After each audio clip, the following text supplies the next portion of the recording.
Welcome to this super special Christmas edition of Carren's Couch. And check it out. We let her on the couch a couple of times and now we can't get her off.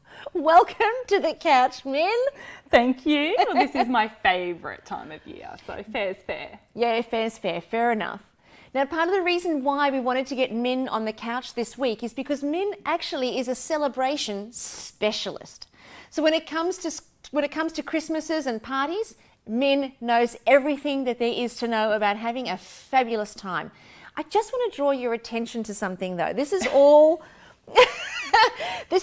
Min's stuff. She travels is two boxes of a house yes. full. Right. So Min travels the world. She's a bit of a jet setter, and when she's off traveling the globe, she collects Christmas ornaments. I mean, who collects Christmas ornaments? Where's that one from? That one is from Munich. That's like, how do you even get them home without them breaking? I think that's amazing. So do you know why I do that? Why? Because I have a large Christmas tree in my home. Yeah. 6 foot, as tall as your business manager. And that is covered also in beautiful ribbons and decorations. And then quite often I have another Christmas tree in another part of the house as well. So I'm a little over the top on the whole Christmas You are a little thing. over the top. But this one is my special one because once a year, a tradition of mine is to sit down, take this out, get a cup of tea or probably actually a glass champagne. of champagne. Don't lie.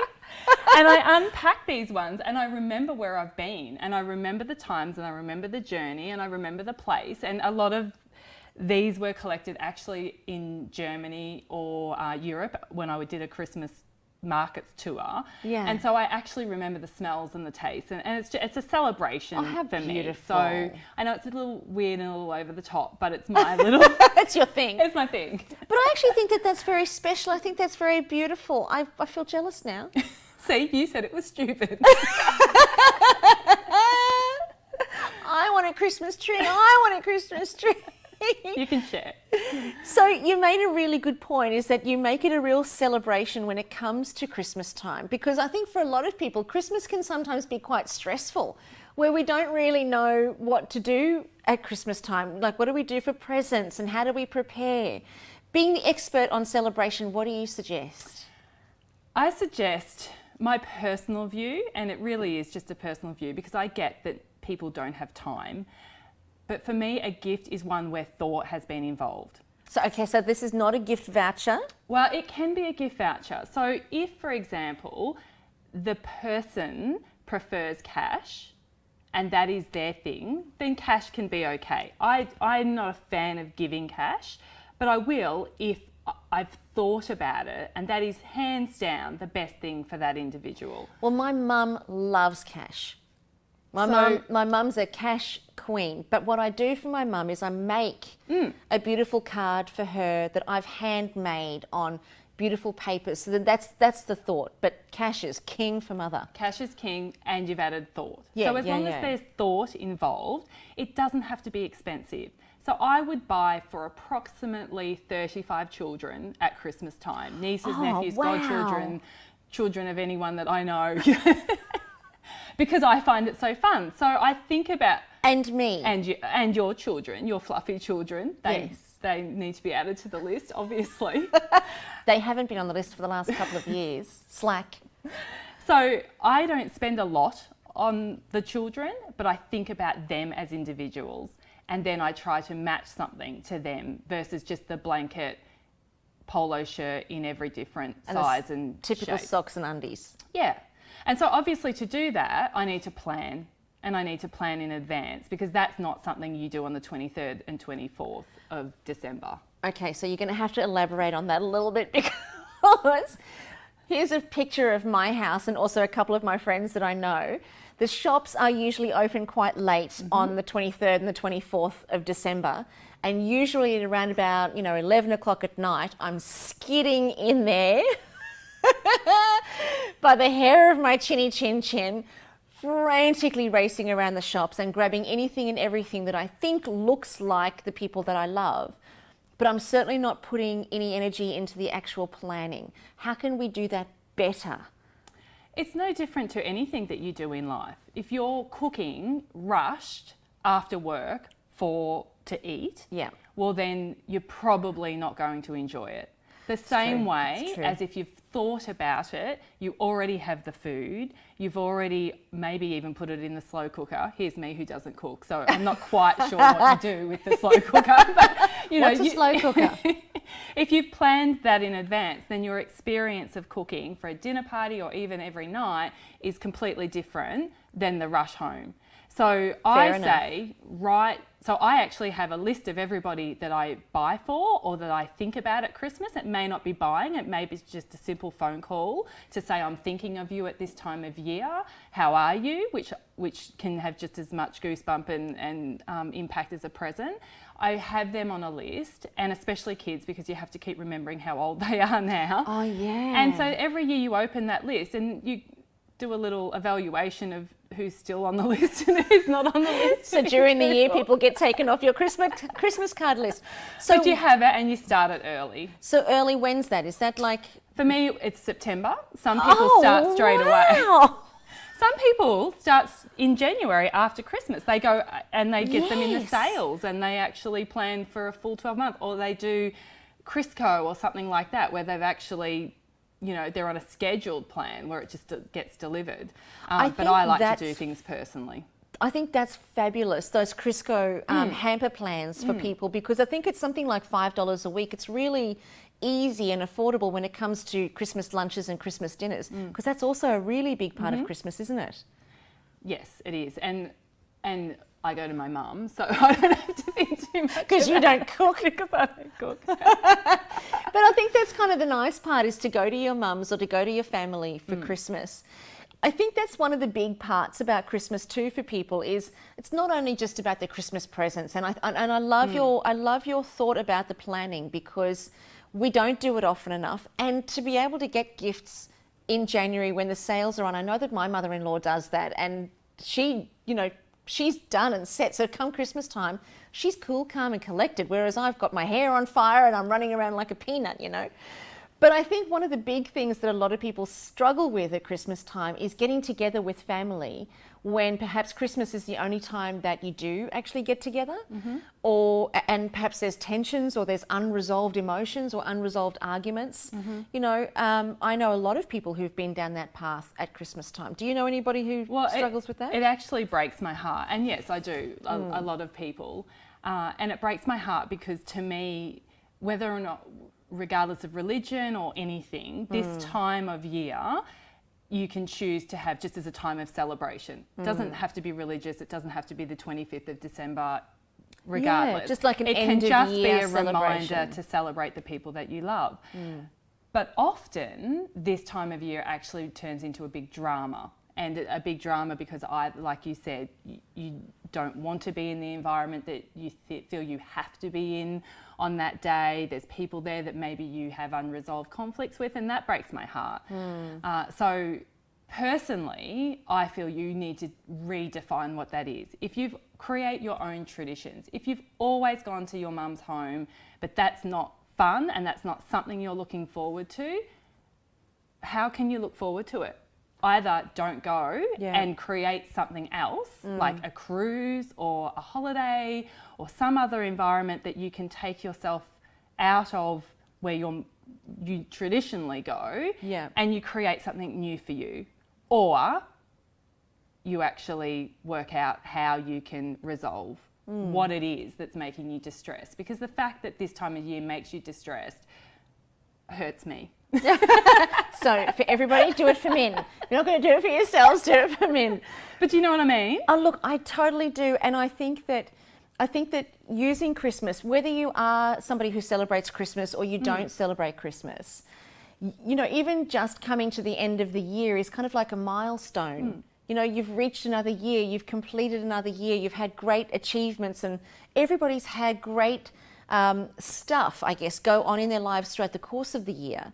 And to be able to celebrate that collectively and as a family, I think that's where the warmth is. But I think if you've got problems with your family, and Christmas time or getting together with your family is something that you do dread, as Min said, create something different. Create a new normal for yourself where you remove yourself from that environment completely. Take the whole family with you, but you're in a kind of a more of an open environment and less confined. That's definitely one way to do it. The other thing that I would actually suggest is to potentially clean it up. Use the end of the year or Christmas as an opportunity to say, I'm not going to carry this around with me for another year. I'm not going to allow conflicts with my family, and these are supposed to be the people who you love the most. I'm not going to allow conflicts with my family to live inside of my head rent-free. You know, if something's going to live in your head and you're going to carry around a resentment, at least make it be something that pays you and serves you, rather than something that makes you feel angry and depleted and resentful. There's no value to you in that. And when you go to your Christmas parties, trust me, it's not only unpleasant for you, it's unpleasant for everybody, because that conflict that's unresolved puts the whole family on eggshells. So the question just remains, who's going to be big enough to stand up and say, I'm going to clean this up. I'm going to go after a new relationship with my family and try to make things right. They may have been in the wrong, you may have been in the wrong, but really, at the end of the day, does it really matter? When we put things into perspective, the only thing that actually matters is the people that are in our lives. And I can tell you one thing's for sure, you know, I've known lots of people who've gotten to the end of their days and looked back at their lives and said, I wish I had a better relationship with my mum, or I wish I didn't carry around so much regret and resentment about my brother. You know, it doesn't matter what people do in our lives, we can always find a way to get to the other side of it with them. By communicating with them, setting an intention of what you would rather have instead. Even if it's been going on for a millennia, what would you rather have with your family instead? If you'd rather have nothing and not be involved with them, then remove yourself from the situation. But I can tell you now, they're not being removed from your head because you're still carrying the resentment in your heart. So clean it up with them, get stuck into the problem, communicate with them, because chances are neither of you even remember how the whole problem started in the first place. So when it comes to celebrating, plan, travel the world, collect ornaments, Create a tradition. create your own tradition, clean up the stuff with your family, don't let stuff live in your head rent-free, but I think most of all, have fun. Yeah. And celebrate yourself. Use the end of the year as a trigger to celebrate everything that you've achieved, your own milestones, and congratulate yourself. Pat yourself on the back and tell yourself how wonderful and magical you are. And then get ready for a year ahead that's going to be filled with even more wonderment and expansion. I love it. I love Wonderment. it. Wonderment. Spell Wonderment. it. Spell it. Right now? So this has been a super, super quick show on Christmas with our celebration specialist and our resident couch potato now because we can't get her off the couch.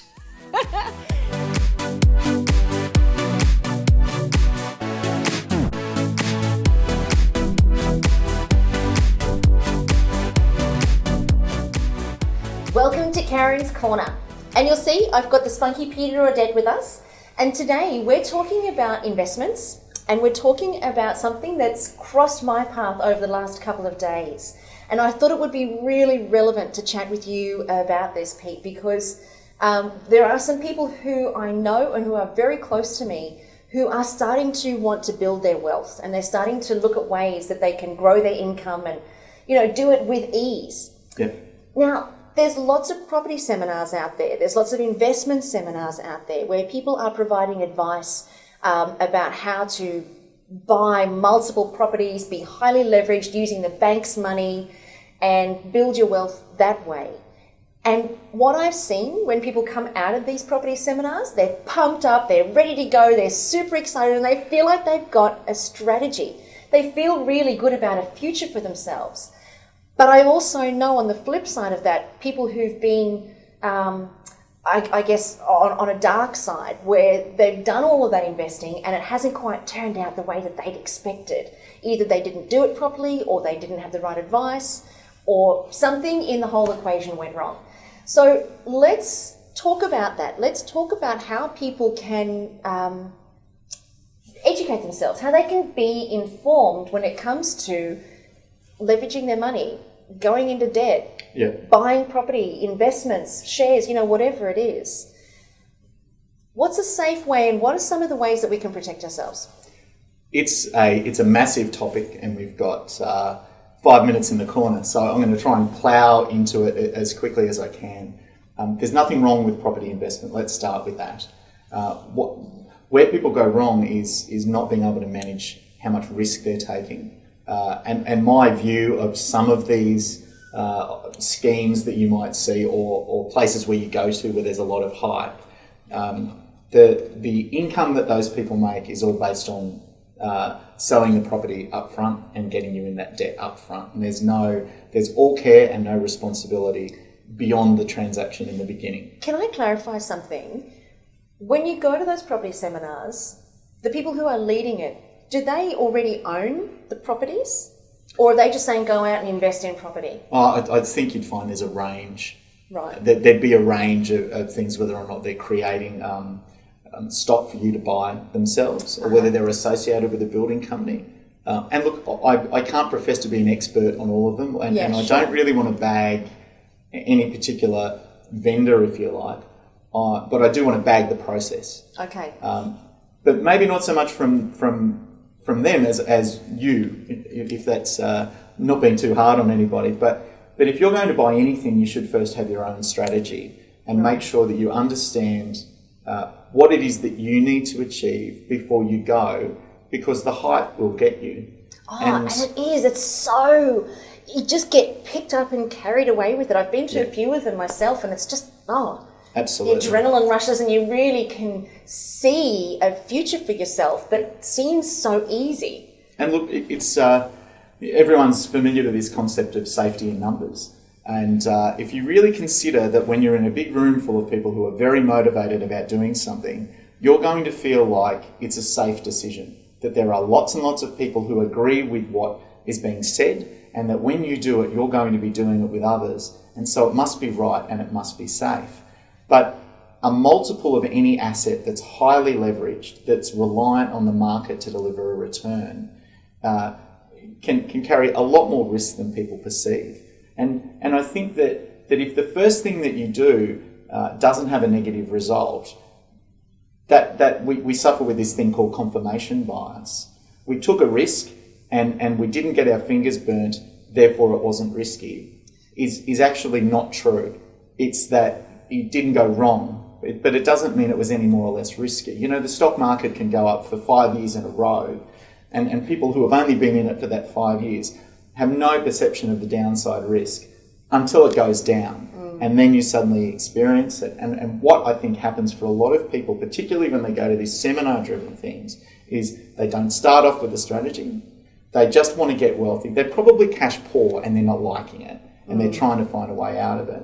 And I think that's typical, actually. Like a lot of the questions that we've had around this are for people who are at a stage where they want more. You know, they want to create more, and they're in a business or they're in a job, and they know they're kind of at a capped capacity. Yeah. So what else is possible? And property and investment seems to be the answer. Who doesn't want to save tax and be financially independent? It's a very normal thing. And of course, if you consider it from the other perspective, when you're the people marketing that, you have this massive captive audience of people who want more money and want to pay less tax. And in those sorts of investments, those two things are possible, but not always going to be the end result. And again, the more you get swept up in the positive part of it, the more people are inclined to avoid considering what the negative risk is. Now, a lot of those times, properties can be negatively geared, so it's very reliant on you to be at work. And if that changes, that could upset your entire strategy. It's extremely reliant on the market's growth. And if it doesn't grow, or it even goes backwards, as we've seen with some of the mining towns, that can break the strategy down. Fluctuations in interest rates, whilst low at the moment, for some of us who are a bit older have experienced much higher levels of interest rates. You must consider all of the risks that you're taking and consider whether or not you can only cope with it in an up market and you can't cope with it in a down market. Because when people gorge on debt, they look, from the outside looking in, they look incredibly successful. But if you could actually see their balance sheet, and I always say the same thing, if only we wore this balance sheet on our t-shirt and you really got to see what people look like, then everything would be different. And I know my cheesy cheeseburger story, is always a bit funny, but the person who sits in your office who weighs 140 kilos and eats 16 cheeseburgers every day suddenly has a heart attack. Nobody goes, oh my God, I can't believe they had a heart attack. It's visibly obvious that they're not taking care of themselves and that they're gorging themselves on something that's not considered to be all that good for you. But when people are gorging themselves on debt, they actually look the opposite. Until something goes wrong, in your usual words, they look uber successful. Yeah. Until they don't. Yeah. And when they don't, often the other side of that isn't a contraction, it's an extraction. They go from having a lot to going broke. And there's almost no in between. If you've suddenly got $5 million of debt and $8 million of assets, and suddenly the assets shrink to being worth $4 million, the debt doesn't change. Just your circumstances. Because you go broke. It's that simple. And I can guarantee you this is not a topic that is set at the very rich. These are circumstances that we're seeing people in all the time who are mums and dads earning normal incomes with 2 or 3 children at school, just trying to get ahead in life. And I think that's where the vulnerability exists, in that we don't necessarily know what we don't know when it comes to building our wealth through property and investments. Yeah.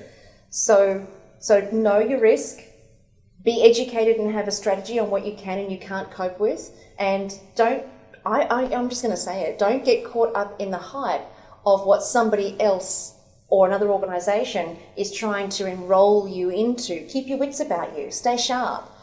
You know, sometimes there may be great opportunities, but other times there may be great risks that perhaps you're not necessarily geared for or ready for, particularly when you're starting to build wealth. I think when you've got wealth, it might be a little bit easier, but when you're starting to build wealth, it could be a little bit tough. And look, I think, trust the good old-fashioned Aussie thing. If it sounds too good to be true, that's the most simplistic litmus test. But just ask somebody. Yeah. Before you do anything, ask one person who's not emotionally involved with it what they think.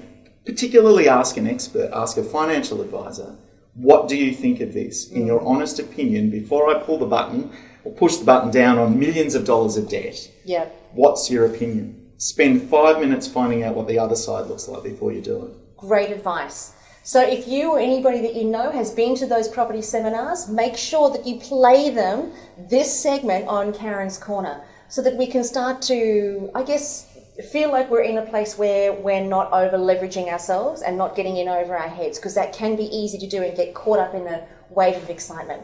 Hopefully Carren's Corner has been insightful for you this week. Make sure that you post your comments on our Facebook page at allthews.facebook.com/Carren's Couch. You can also go to our website, carrenscouch.com, and post your comments there. If you've got any questions for Spunky Money Man, make sure you pop them on our page.